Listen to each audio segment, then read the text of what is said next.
A man in Lauderhill who spent 34 years behind bars for a crime he did not commit will get $1.7 million for the time that he lost. Today, NBC6's Daniel Lacado spoke with a Broward County man and the state attorney who helped clear his name.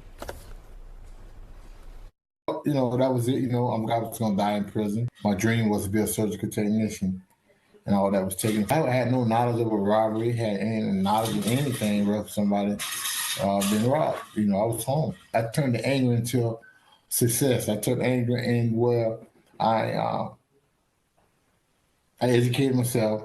I got a degree. I got a theology degree. I got paralegal certification, computer certification. Never gonna be enough money in your lifetime to take a bite all the memories, the time that you lost. I lost my father. I would like to advocate with is tell a person, if you're innocent, if you haven't done anything, never give up. All right, family, let's get right into it. Today we're diving into a story that'll make your blood boil, but we got to talk about it. Sidney Holmes, a black man sentenced to 400 years in prison for a crime he didn't commit. 400 years. Yeah, let that sink in. They threw this brother in a cage longer than America's been a country, all based on lies, shaky evidence, and a system designed to crush black lives. And here's the kicker. They snatched him up on Father's Day, his first Father's Day with his family. I mean, you can't make this stuff up. But let's break it down. Back in 1988, Sidney Holmes, just 23 years old, was living his life trying to be a father, a son, and a brother. He's out here celebrating Father's Day with his family, probably eating some barbecue, laughing with his 7-month-old daughter, when bam, the police come calling. They accuse him of being a getaway driver in an armed robbery in Broward County, Florida. No physical evidence, no DNA, no fingerprints, just some flimsy eyewitness ID about a car that kinda looked like his. A yellow Oldsmobile Cutlass. You know, one of the most common cars in America at that time. I mean, it was like, you know, saying he had on a pair of Nikes, so he must be the guy. Now, you know, let's talk about how this went down. The prosecution's case, it was built on quicksand. One of the victim's brothers saw a car that may resemble the one in the robbery. They jotted down the license plate and then boom, Sidney was locked up. Never mind that the car had differences than the one described. Never mind that they had 6 people ready to testify that he was at his parents' house celebrating Father's Day when the crime happened.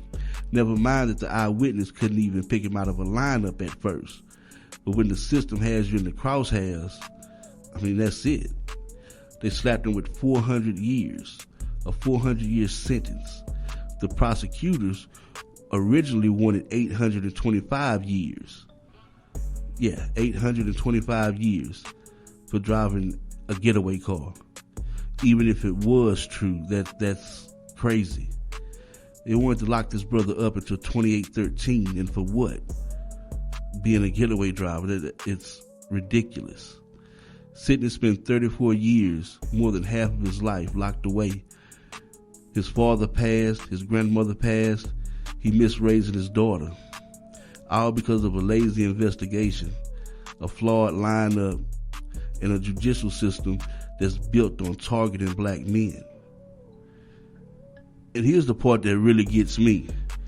Even the victims of the robbery, years later, say, yo, this man shouldn't be in prison. The sheriff deputies who were involved in the case were shocked that he got 400 years. But the system didn't flinch. It chewed up this black family and spit them out like it wasn't anything, like it was nothing, like it always does. You know, this ain't just about Sidney Holmes. This is about a pattern, a design, the system that targets black men and black people in general.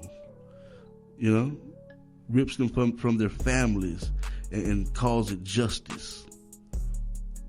You know, they took Sidney on Father's Day,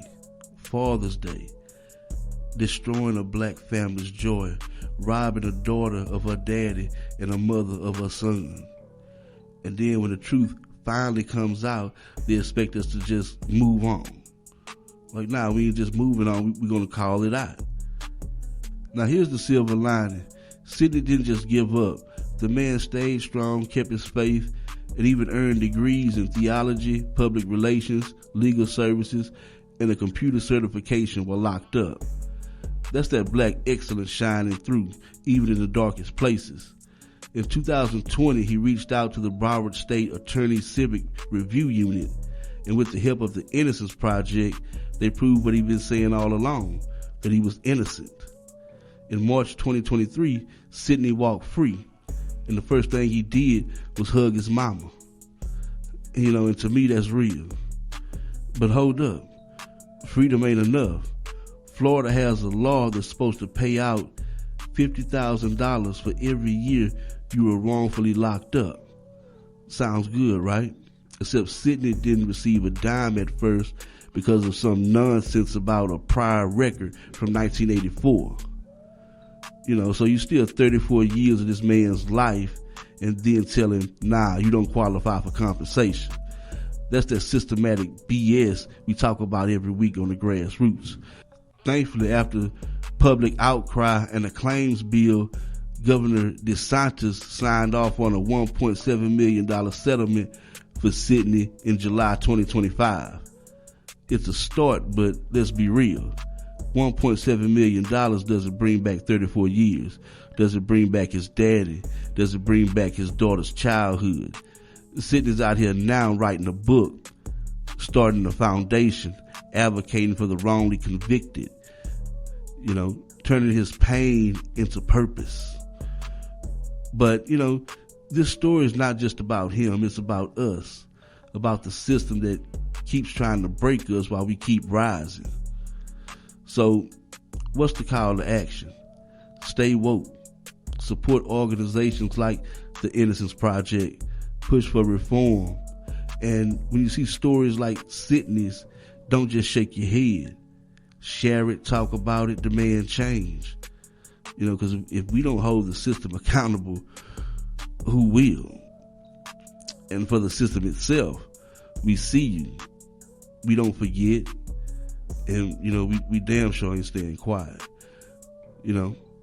At the Grassroots, we keep it real, keep it righteous, and keep it 100. Drop your thoughts in the comments. What do you think about Sidney's story? Don't forget to like, subscribe, and hit that bell. We out here fighting for the culture, truth, and for us. So till next time, peace out.